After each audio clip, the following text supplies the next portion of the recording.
এমন একটি আমল রয়েছে কোরআনী আয়াতের আমল। এই আয়াতটি মাত্র ৩ বার পাঠ করবেন। যার জন্য পাঠ করবেন সে আপনাকে পাগলের মতো ভালোবাসবে। আপনার কাছে আসতে বাধ্য হবে। আপনার কাছে আসতে যদি অসম্ভব হয়, যেমন আপনি বিদেশে আছেন বা দূরে কোথাও অবস্থান করছেন, তাহলে সে আপনাকে ফোন দিবে। ফোন নাম্বার না থাকলে ফোন নাম্বার সংগ্রহ করে আপনার কাছে ফোন দিবে। এই আমলটি কোন সময় করতে হবে এবং কিভাবে করতে হবে এবং কোন সময় পড়লে সবচেয়ে বেশি পাওয়ারফুল হবে, এই নিয়মটি আমি এই ভিডিওতে বলবো ইনশাআল্লাহ। তাই ধৈর্য ধরে আমলের নিয়তে ভিডিওটির শেষ পর্যন্ত দেখুন।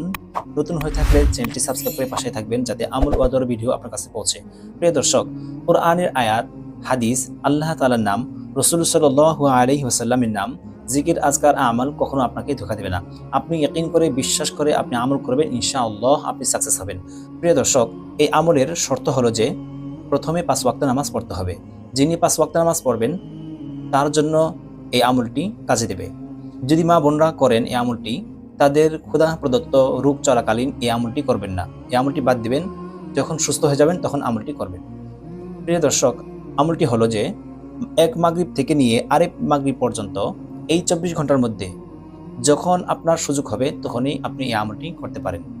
তবে এশার পরে বা মাগরিব পরে এই আমলটি করলে সবচেয়ে বেশি পাওয়ারফুল হয় এবং কাজ দ্রুত হয়।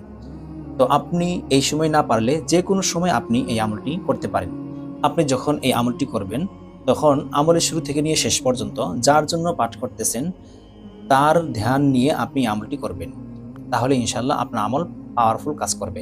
এই আমলটি শুরু করার আগে পাক সাফ হয়ে, অর্থাৎ উজু করে নিয়ে পবিত্র জায়গায় বসে আমলটি করবেন ইনশাআল্লাহ।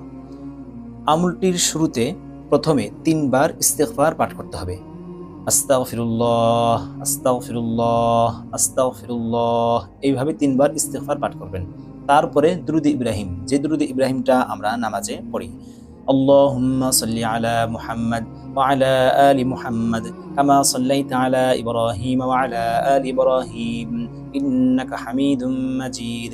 আল্লাহুম্মা বারিক আলা মুহাম্মাদ ওয়া আলা আলি মুহাম্মাদ কামা বারাকতা আলা ইব্রাহিম ওয়া আলা আলি ইব্রাহিম ইন্নাকা হামিদুম মাজিদ। এই দুরূদ শরীফটা ৩ বার পাঠ করতে হবে।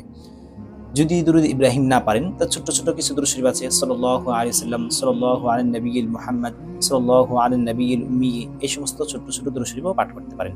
তারপরে কাঙ্ক্ষিত আয়াতটি ৩ বার পাঠ করতে হবে।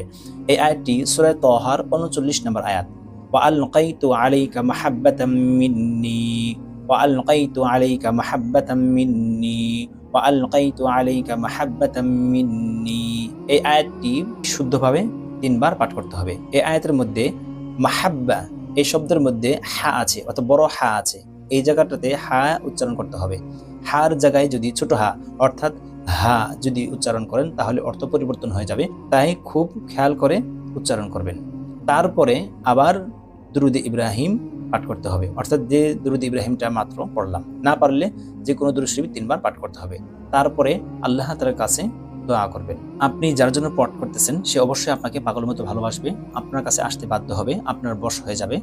যদি ভিডিওটি আপনার কাছে ভালো লাগে তো কমেন্ট, শেয়ার, লাইক এবং সাবস্ক্রাইব করে পাশে থাকবেন।